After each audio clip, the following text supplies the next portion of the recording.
Olá, eleições 2022 aqui na minha frente.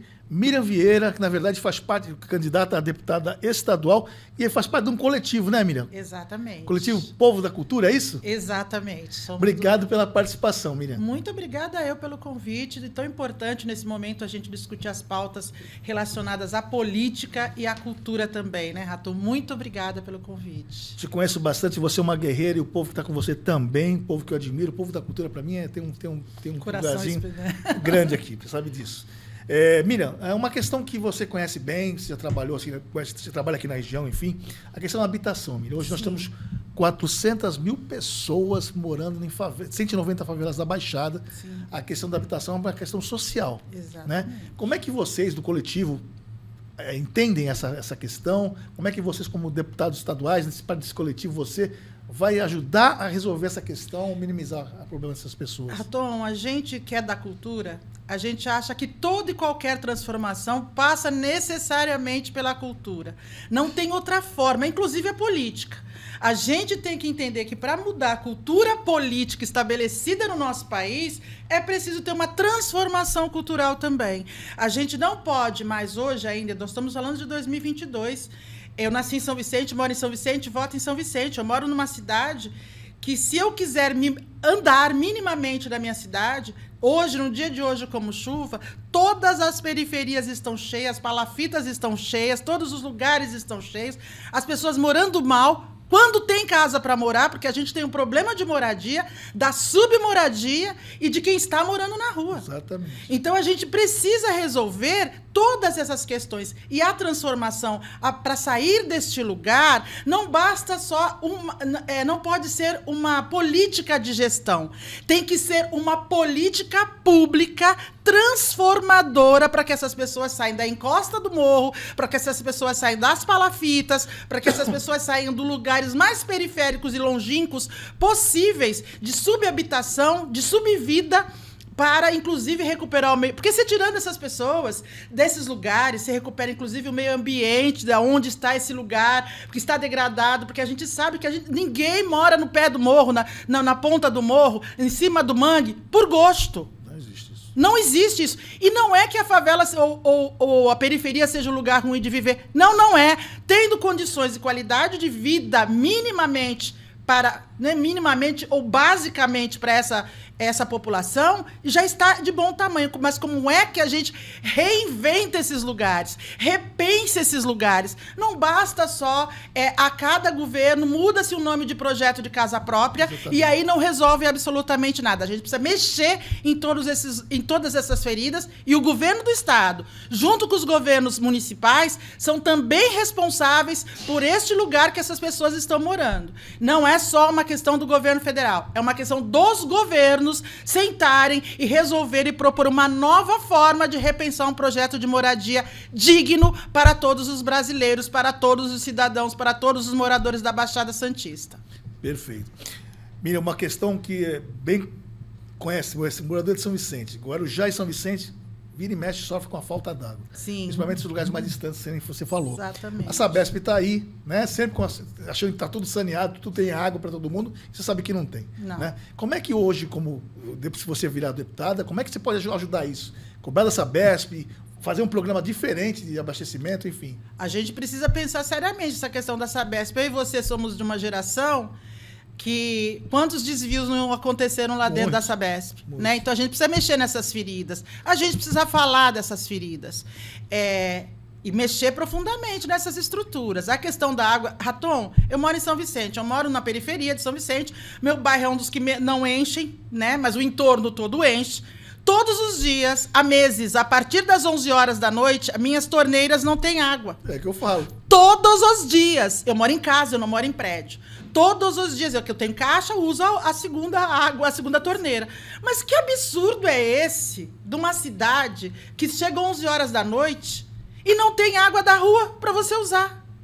Que programa de água e abastecimento de água, de saneamento, que faz com que os cidadãos não tenham água a partir das 11 horas, como se 11 horas todo mundo estivesse dormindo. Trabalhador chega cansado. E numa cidade que vive de turno. Não pode. Que vive de turno e do contraturno, do porto, das empresas de Cubatão. Só o comércio que não funciona à noite. Todo o resto funciona à noite. As pessoas chegam da escola depois de um turno de trabalho, escola, querem tomar seu banho e não tem água da torneira para tomar banho.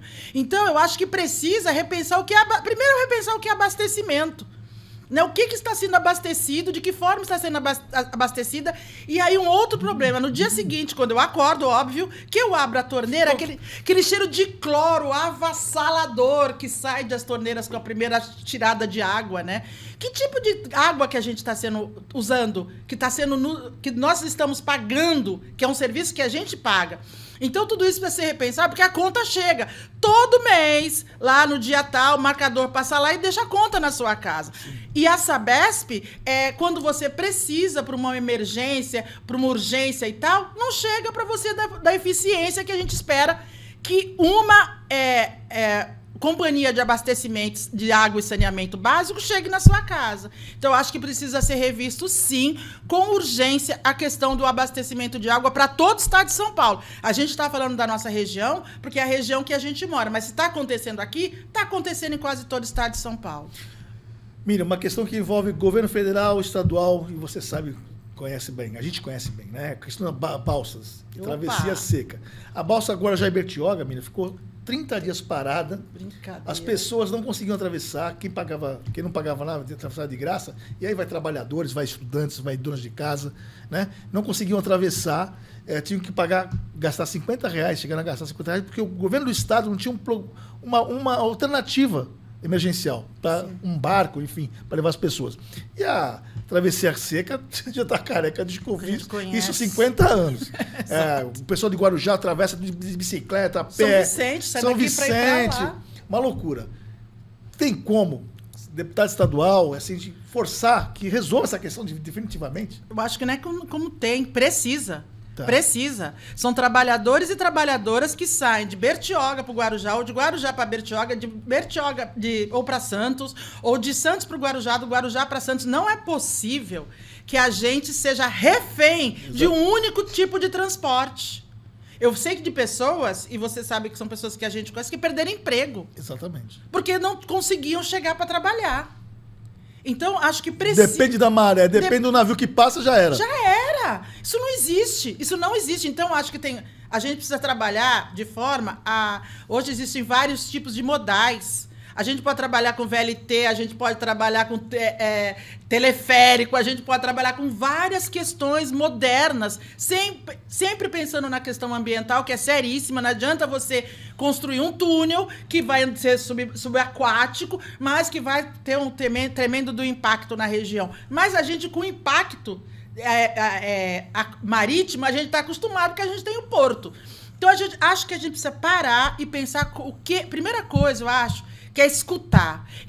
Todo político precisa, Raton, exercer a escuta das populações. Exatamente. Não adianta mais, a gente está cansada, o povo da cultura... De cima para baixo não aguenta mais. De cima para baixo, o que é que essa população quer? O que é que essas pessoas precisam? E não sou eu que tenho que achar o que é melhor para essa população. Isso é transformador. Isso é que tem que ser, quando eu falo que é transformação política, inclusive, pela cultura. Porque desde que eu sou criança, eu escuto falar do túnel. Desde que eu sou criança. Eu escuto falar do túnel para Guarujá, escuto falar do túnel da Zona Noroeste. São lendas urbanas. Então, a gente precisa, de verdade, saber o que esta população do entorno, que vai usar esses modais, que trafegam nesses espaços, que é melhor para elas. É melhor uma ponte que abra quando passa navio, e aí, sei lá o que é, não posso fazer esse exercício aqui. Mas, de verdade, o que essa população... O que a população de Bertioga precisa para que não viva esse transtorno que quebrou no concerto e aí tudo bem? Entendi. Então, a gente precisa... Primeira coisa é ouvir a população, o anseio dessa... mas todo mundo fala isso. A gente que é da cultura e da arte, a gente está acostumado com o debate com isso. Aliás, ela tocou num assunto aqui, que é importante, a questão do túnel da Zona Oeste, né, Miriam? Sim. Porque todo mundo pensou naquela entrada de Santos, né? Sim. Fazer ali a maneira melhor das pessoas atravessarem, aquela bifurcação que fica, aquele montão aglomerado na Nossa Senhora de Fátima. Mas se fizesse esse túnel que você falou, da Zona Oeste, o pessoal de São Vicente podia atravessar o túnel e sair em Santos. Era muito mais fácil, você desafogava entrando na cidade. Ouvir a população. Ouvir a população. Hoje eu moro em São Vicente, eu dou aula no centro de Santos. Eu levei quase 2 horas para chegar para dar aula. Cheguei atrasado, porque estava tudo parado. Todo centro está em obras, está tudo em obras. Eu venho de transporte público, tudo parado. Então, é absurdo que os trabalhadores e trabalhadoras, ainda em 2022, tenham que se submeter a esse tipo de transporte público mal gerido, caro e mal solucionado. E agora eu vou emendar numa coisa que você vai falar também, você vai saber defender bem. O VLT. Esse traçado do VLT deveria ser diferente, né, Miriam? Muito. Deveria... Pega São Vicente. Mas deveria pegar Praia Grande, Cubatão e Guarujá para fazer um negócio realmente... Área continental. Depois a gente vai falar sobre a área continental. Mas deveria esse traçado ser diferente. Ou seja, tá muito restrito a uma parte que necessariamente tem outros tipos de modais. Tem outros tipos de modais. Eu moro na penúltima estação de São Vicente, da última estação de São Vicente. Então, eu sei como é que as pessoas saem da área continental, de ônibus, chegam ali para ir para Santos, enfim, para qualquer lugar que precisa. Precisa porque... E tem um detalhe, né, Raton, que é mais cruel aí. Todo ano que tem eleição, mexe nesse VLT, né, gente? Vamos parar e vamos pensar. Tem eleição, vamos mexer no VLT. Daqui a 2 anos, vamos mexer no VLT. Ponte, é o túnel. Ponte, todo ano. A gente precisa parar de ser esse político pronto-socorro, que só funciona em época de eleição. E a população precisa de urgência e emergência. O tempo inteiro a população precisa disso. Então, o VLT... E eu sou do tempo que pegava trem para ir para São Paulo. Eu fiz temporada de teatro com trem. Exatamente. Eu fiz temporada pelo interior do estado de São Paulo, levando cenário, figurino e elenco de trem. E eu sou do tempo que, antes do TIM, do tempo do Samaritá, a gente lembra da construção da área continental de Samaritá, que eram os trabalhadores das ferrovias. Então, tudo isso precisa ser pensado. Precisa ter um transporte que venha do litoral sul, barato, que seja confortável.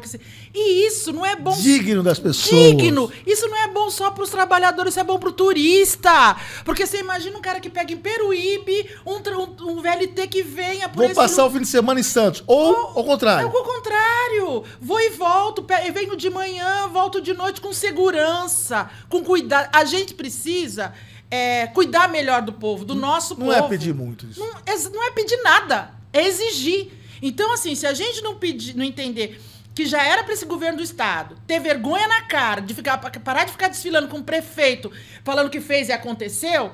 Ir na área continental e ver a situação do transporte público da área continental de São Vicente. Ou ver a situação de Cubatão ou de Guarujá. Não precisa nem ir na área continental. A gente é só ver de manhã, muito cedo, do Japuí até São Vicente, depois para Santos. Quantos trabalhadores vêm de bicicleta?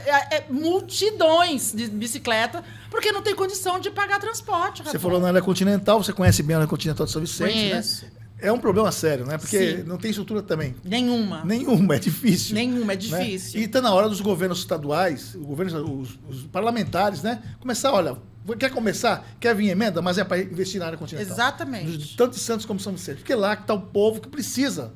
Primeiro, que é o que eu falo, a questão da emenda também, a gente precisa parar de achar que emendas resolvem questões, não resolve. Segundo, a gente precisa deixar de ser refém de político que dá emenda para um projeto, para aquele projeto, para isso. Emenda está lá e ele tem que dar, e a gente precisa rediscutir essa questão da emenda, inclusive. A gente acredita muito nisso. Mas eu que moro em São Vicente, a gente dei aula há bastante tempo na área continental, trabalhei na Secretaria de Cultura, então a gente sabe bastante como é a questão da área continental da cidade. Ela é completamente esquecida por quem mora na parte insular.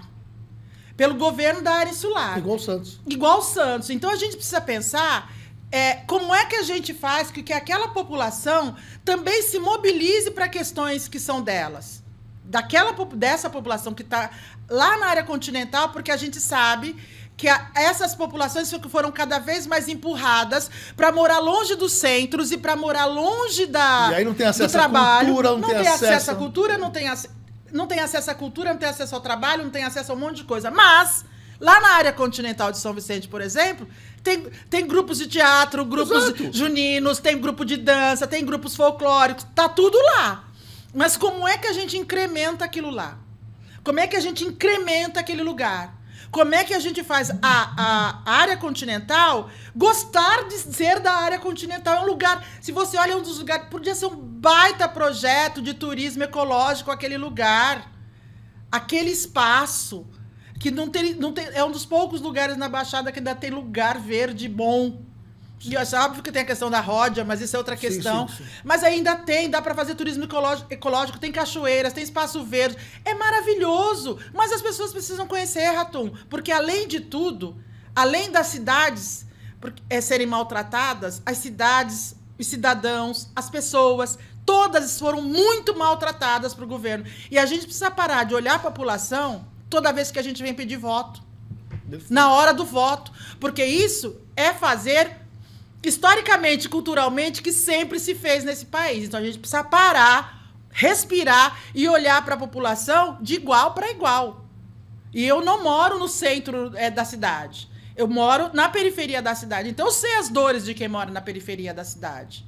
Exato. Terminando, a última questão, que também é uma coisa que não sai do papel, os aeroportos aqui da região. Aeroporto aí que funciona de forma, né, razoável. O de Praia Grande está com problema ambiental com o indígena. Sério? Lá, que ia gerar acho que 12 mil empregos, sim, caso fosse aeroporto de cargas. E o Guarujá, o que mais fazem é toda essa eleição, falar, agora tem um papel para assinar, agora tem um projeto e, na verdade, não sai do papel. Você acha que o aeroporto já está atingindo a necessidade do aeroporto aqui já, né? Eu acho, Ratum, que precisa. Eu acho que qualquer coisa que a gente for fazer na Baixada, a gente precisa primeiro fazer um estudo de impacto ambiental. Sim. Isso é super necessário. Não dá para você sair fazendo coisas onde não dá para fazer coisas. A gente sabe o que os terminais causam para a cidade. A gente sabe como é que foi a construção do Parque Industrial de Cubatão. Sim. A gente sabe de tudo isso. Então, qualquer coisa que vai construir nesse sentido, que vai ter um grande impacto ambiental na cidade, precisa ser de verdade estudado, aonde vai ser, de que forma vai ser e a quem ela vai atingir diretamente falando. Sim. E eu costumo dizer, Rato, eu que você sabe, viajei muito e viajo muito pelo país afora para fazer espetáculo, eu sei quando eu demorei muito tempo para chegar no lugar, quando a cidade está muito próxima do aeroporto. Porque, assim, só para dar um exemplo, eu fui para Sergipe ano passado, antes da pandemia, e fazia um tempo que eu não via. E o aeroporto está grudado com a cidade. E o aeroporto era muito longe da cidade.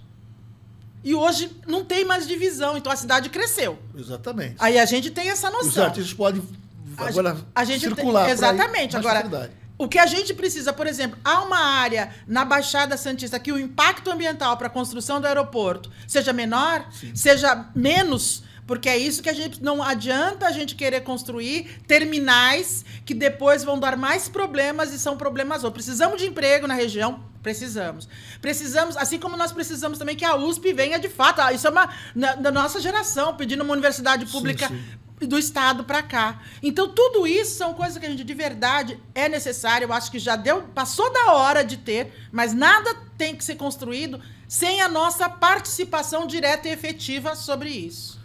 Perfeito. Miriam, fica à vontade, olhando para aquela câmera número 3 lá, se você quiser. Fica à vontade. Eu sou Miriam Vieira, eu estou aqui representando o Coletivo Povo da Cultura.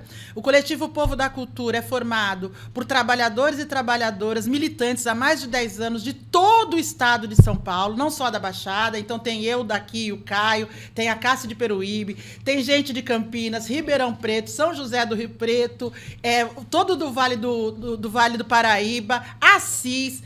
A gente está espalhado pelo estado inteiro. E a gente entende que toda e qualquer transformação passa pela cultura. Porque tudo que entra e sai da nossa casa, aquilo que eu como, aquilo que eu assisto, aquilo que eu vejo, aquilo que eu leio, o trabalho, tudo isso passa pelo meu gosto. E não é uma questão de gosto, é a questão cultural. A música que eu escuto, o vídeo que eu gosto de assistir. Então, toda e qualquer transformação é pela cultura. Então, a gente acredita que também é necessário, Ratum, que a gente traga um frescor para a política. E o frescor não está só na questão da idade. O frescor está com propostas novas, com gente que, embora tenha mais de 20, 30, 40 anos, mas que está antenado com o que é agora, com o que está aqui posto, e também para os que virão depois de nós. Nós precisamos construir um mundo melhor para aqueles e aquelas que virão depois de nós. E é isso que o Povo da Cultura pensa. Na urna aparece o nome da Adriana, do Povo da Cultura, 5456. Muito obrigada pelo espaço, Raton, e eu espero de verdade que nós tenhamos uma eleição de paz e harmonia, de mudanças, porque chega de um governo que nos quer ver mortos. É isso e muito obrigado. Obrigado. Eu vou estender aqui, eu esqueci de convidar todo mundo, mas você, principalmente você, pessoal da cultura, assistir Colchão de Pedra agora dia 5. Faço questão. Na Estação Cidadania. Faço questão absoluta. E vocês, a opinião de vocês é importante para quem está fazendo cinema, como eu estou fazendo agora, dedicando uma parte da minha carreira para o cinema. E você sabe que a opinião do pessoal da cultura, para mim, é muito importante. Faço questão então, absoluta. Estou com vocês lá, por favor, compareçam, tá bom? Faço questão. Muito obrigado. Obrigada a eu. A gente fica por aqui. Mas muito obrigado pela sua participação. Até o próximo. Tchau.